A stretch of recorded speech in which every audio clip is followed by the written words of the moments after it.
Ndalohet plotësisht pirja e duhanit në të gjitha hapësirat e mbyllura me karakter publik, pa përjashtime si dhe kufizim drastik i importit, shitjes dhe ekspozimit të cigareve dhe pajisjeve elektronike. Në përgatitje e sipër është një ligj i ri për pirjen e duhanit. Ndalimi i pirjes së duhanit do të vlejë për të gjitha objektet e gastronomisë, duke e përfshirë restorante, bare dhe kantina. Për më tepër, pirja e duhanit do të ndalohet edhe në terracet e kafeneve dhe restoranteve nëse ata nuk janë të hapura plotësisht nga të paktën 3 anë, që do të thotë se një pjesë e madhe e terracave gjysmë të hapura nuk do të mund të përdoren më për këtë qëllim.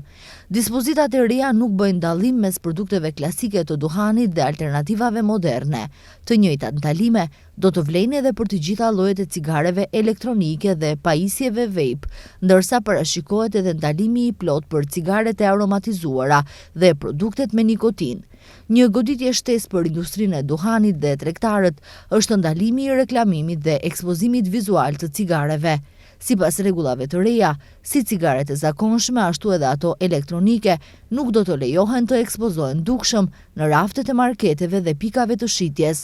Statistikat tregojnë se çdo vit rreth 4.000 persona në Maqedoni humbin jetën si pasojë e sëmundjeve të lidhura me pirjen e duhanit.